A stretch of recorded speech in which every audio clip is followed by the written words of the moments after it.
I have a pretty good idea what this video series is going to be about. Installing a ceiling fan? Yes, if you guessed that, you're right. I'm going to be installing this particular ceiling fan up there. It has a handheld fan control remote, and I'm going to show you how to install that. Okay? If you want to watch that, that's what this video series is all about. Now, have I ever installed a ceiling fan before? Yes. Have I ever installed this exact same one? No. And not all ceiling fans install the very same. Okay? They all come with directions, and I'll have to acclimate myself with that. I'll actually read the direction sheet and all of that. Okay? I have a pretty good idea how it goes together, but I'm still going to read the directions, and I see on the paddles, first off, it's got two different colors. You can flip it from one side to the other, and I'll have to ask Mommy what size she wants. Chances are she's going to want the dark brown, but I don't know, because this room has a lot of silver stuff. In it, and the rest of it's silver, and you know, the body is. So before I put the blades up, I'll have her come down after I get the main body portion up there, and I'll ask her, what side do you want it on? Okay, so usually they come that way. Here's my directions, and I'll look at that. This is the mounting bracket that gets mounted up there, and this one, because it's got a handheld remote, it's got this goodie that you have to install up next to the ceiling, and it comes with some little wire nuts. See this goodie here? This has to be installed, and you think, my word, what's all going on here? But you read the directions and stuff, and most of the time it'll be marked on here. AC in, AC in. This is the black and white wire that you connect up there for the power that's coming into the box. This is a little antenna, and then once I get this out, it's going to have, because it has a light kit, it's going to have the blue wire. We're going to have to hook that up. And then see, these wires are the wires that actually go to hook up to the actual ceiling fan, the little rod that comes up from the ceiling fan. These two get hooked up to the power that's up in your ceiling. Okay? And then the housing bit, see, there's no ground wire on that I see. Okay, and so this happens to have a little ground wire on it, this little bracket, and so I'll attach that to the bracket, the ground wire that's up there. I'll show you all that. I'll show you all that. Okay, and then here's the handheld remote, and yes, oh good, it's got the bracket, and most of them do. This is your little handheld remote. See, no power to it. There's a little battery that goes to it, and then see this little thing. I'm going to just install this next to the existing light switch coming into the door, and then this just kind of kaplop, and you can just set that on your wall. If you want it right there, you can put it there. If you want it next to the bed, you can just set it wherever you want in your room, and then later on you can put it like that. Okay, right next to when you come in, and I'll have to attach it to the drywall right in this little area here. and I'll have to see if it comes with any screws, because, oh yeah, it comes with two little dinky mounting screws and no plastic anchors. Can you believe that? No little tiny plastic anchors. And they're figuring that you're just going to screw this into the drywall. I mean, if you do that, you can only suck the screws up snug. Okay, and after time, this is probably going to loosen up a little bit, and if it does, then you would have to take the little mounting screws out. See, the screws are only so big. See there? There's no way that's going to keep tight to the drywall.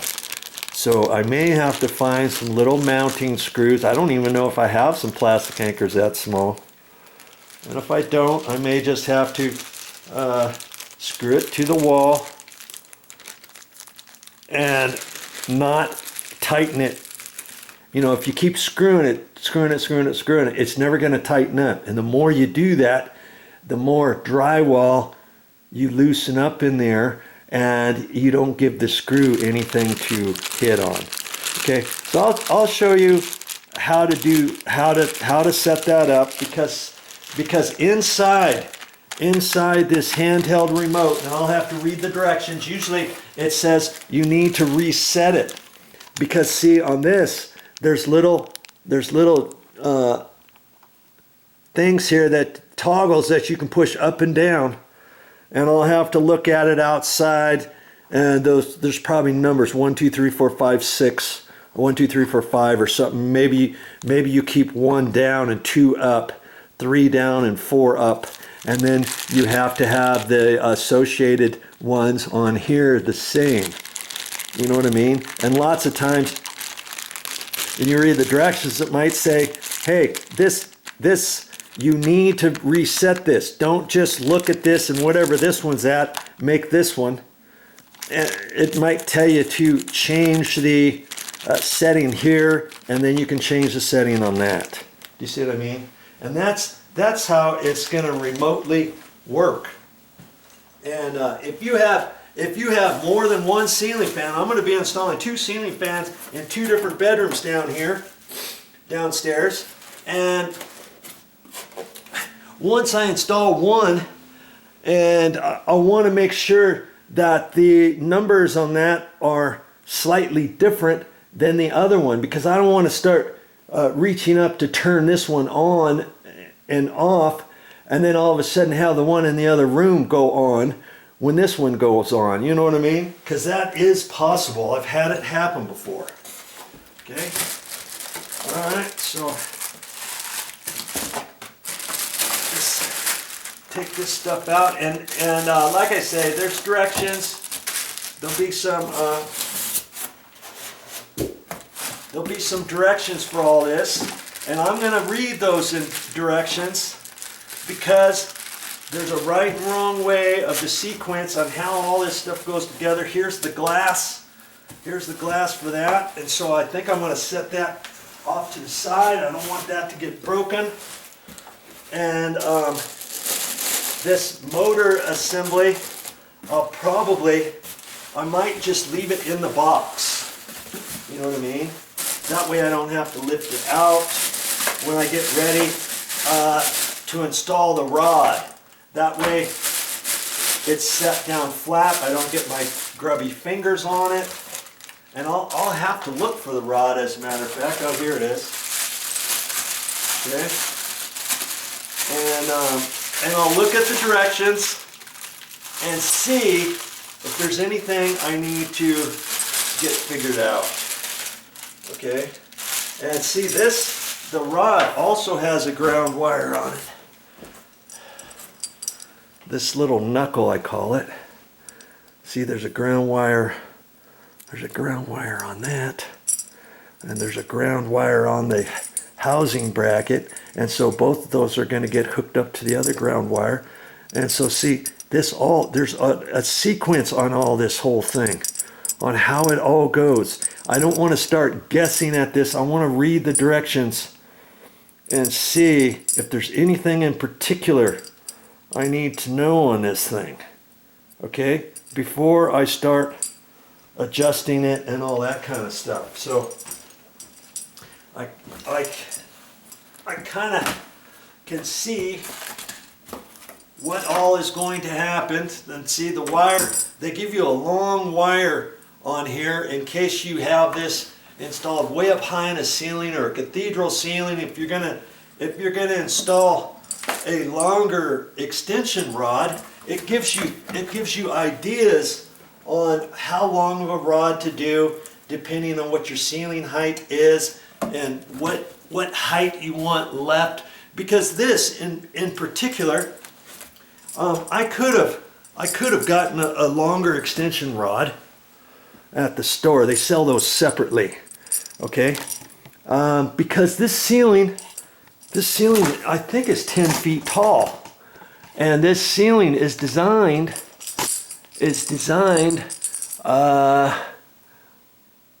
that you can use a longer extension. Now, I don't think I'm going to install a longer extension. I'm just going to probably use this one, and it will still be fine, but it'll be up higher than what it normally is. And I might look at the one upstairs. I might talk to Mommy and see if she wants a longer extension. And they give you thoughts and ideas as to how far you want this hanging down. I think it's like 7.5 feet or something. You know, you don't want to go down too low, but if it's up higher than it is one way or another, because of the 10-foot ceiling, 9.5 tall ceiling, whatever, you can use the existing little extension rod, or you can get another one at the store. And if you get one at the store, then what I would suggest is you take this one with you, because trust me, there's probably 3 different colors of this. And you might think, what's the difference? Well, if you don't get one the same color as this, then it's not going to match the body, the head of that, the trim of it, and all that. And sometimes these rods are different sizes. I've seen these 2 different sizes, so you have to take this in, make sure it's the same diameter as this. You might think, hey, one diameter fits all. Not the case. There's 2 different diameters. You don't want to go running around the store and then thinking you have what you need, come back and find out, hey, the rod's it's not fat enough. Okay, for all those reasons. And if you want to get a longer extension, and if you're at the hardware store and you get this, you might want to have them open the box so that you can get this out, so that you can make sure you get the right color, and you can make sure you get the right size, diameter of your extension. Okay? All right, so now I'm going to spend a few minutes of my time looking over the directions and opening up these packages so I know on the trim how to get this thing set up. Okay, that's my next step. Okay, so I talked to my wife and she said this one's fine. The one in the master bedroom is a 10-foot ceiling, and it only has an extension this long, and it's up kind of high next to the ceiling, and it's fine. And the one in the main area where the kitchen is, and the main room, it has a long extension here where it drops down in the extension. That ceiling is like 10 feet tall. It might be 11 feet tall. The extension is probably 2.5, 3 feet long, so it hangs down further, and that's fine in that room. But I gave her the choice, and she said this one's fine, so I'm going to do that. And it's a good thing. Well, I mean, like I say, you just have to read the directions. I started reading the directions, and usually you start putting this together first and running your canopy and stuff and figure that out, and then you install your fan blades last. But on this particular one, I'm starting to read it, and the first thing, it started to show how to install the ceiling fan blades, and I'm like, why are they showing that first? Well, on this particular one, I have to take some trim pieces out and lift something up before I can get to the fan blades, and I'm going to have to kind of look at that. I'm going to have to kind of look at that again to see exactly what they were referring to, because I think I'm not sure exactly. The fan blades should have some other brackets here. I haven't really seen them yet. I'm going to have to read a little bit more about it. But on this particular one, I think I have to pull this crown portion up, and then the blades. See, I pulled this out of the box and I just set this like this. Okay, but I think on this particular one, this whole crown comes up, and then the blades fit through this bottom side, and then I have to put this whole thing back together. That seems like a funky type of installation, but hey, like I said, every fan is different. So read the directions and you'll get it figured out. And I also gave her the option of the dark brown, bronzy look, or the silver.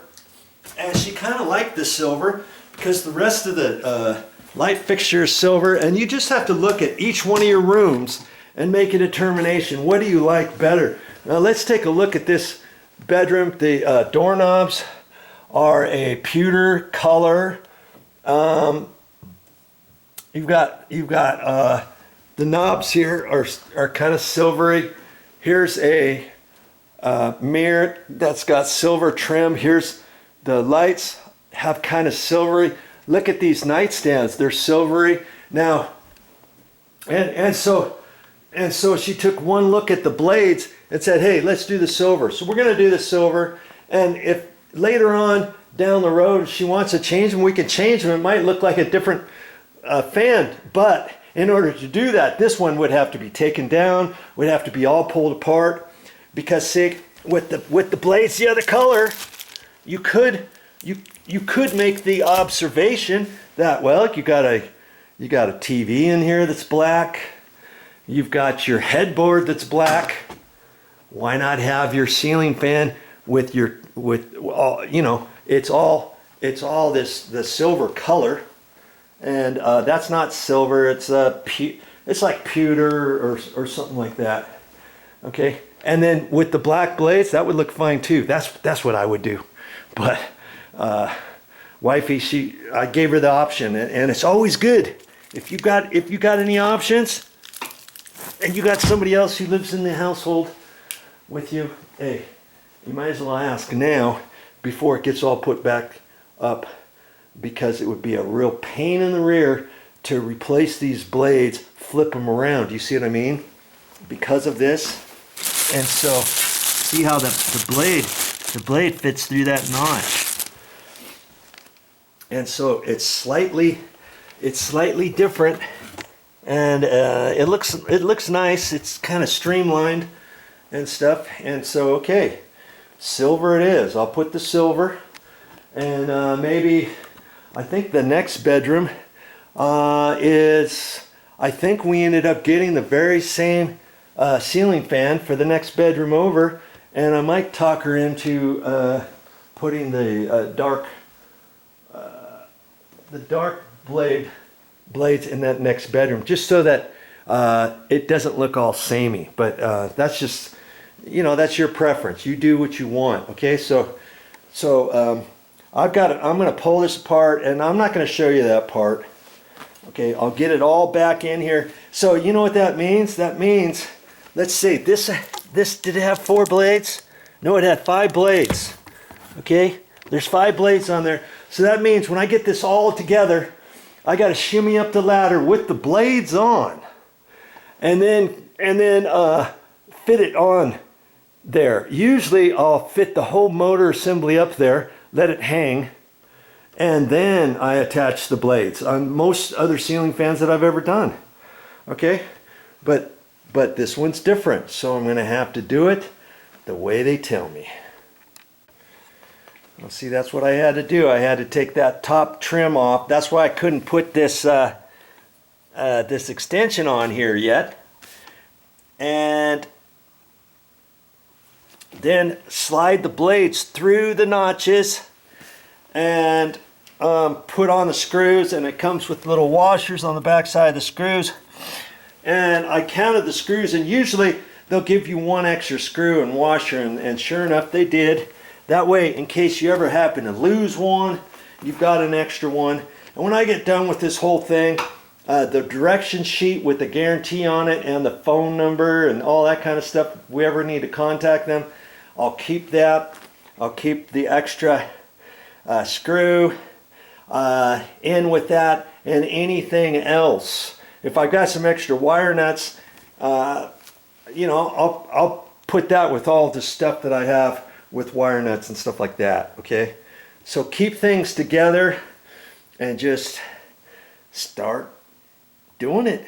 You're doing it. Hey, do you really need somebody else to do this for you? If you had an electrician come out to your house, run your power, and install your ceiling fan for you, and you bought the ceiling fan, you know, it will depend how much he's going to charge you, especially if he has to bring power up to there. Like all that stuff that you saw, if you saw that other video series that I did, you'd see all the trouble I had to do to get that up there without patching the drywall, without having to cut into the drywall and all that kind of stuff.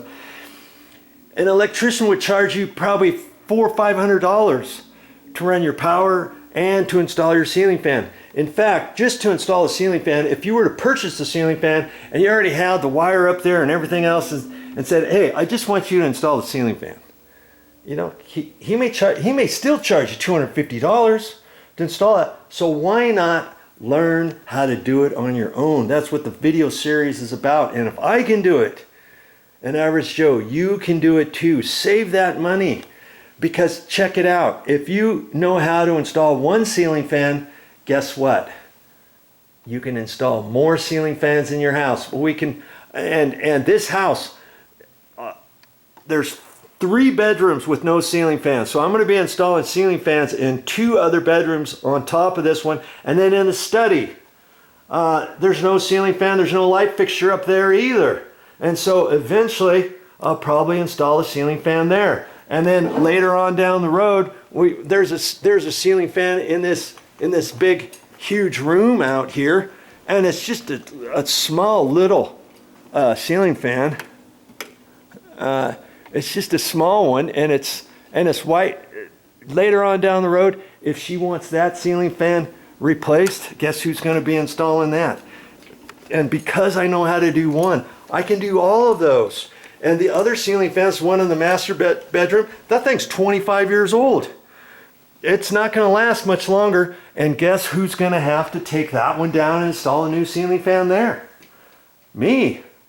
So can you see that knowledge is powerful stuff? Because if you can install one ceiling fan, you can save that money for all the other ceiling fans that you have to install. I'm going to save probably $1,500, $2,000 when it's all said and done on all the different ceiling fans. 4 ceiling fans to install from scratch, and replacing the master bedroom, that other ceiling fan in that main great room, and then there's another one up by the kitchen with the long extension pole on that. Eventually, that one's 24 years old too. Eventually, something's going to happen to that. Guess who's going to be having to change that to another ceiling fan? So, you see, you start doing some of this stuff, and you start accumulating some tools, and you start accumulating some electrical stuff, and you start learning along the way on how to do different things around your house. Man, you're going to save a ton of money just on ceiling fans. I hope you're starting to get jazzed about your newfound knowledge, your potential newfound knowledge on watching videos that I do, because I've got you in mind. For anything I do is for a beginner DIYer, and if I think you can do it, I'm going to post it to my YouTube channel. In fact, I say sometimes I will never post a video if I think you can't do it.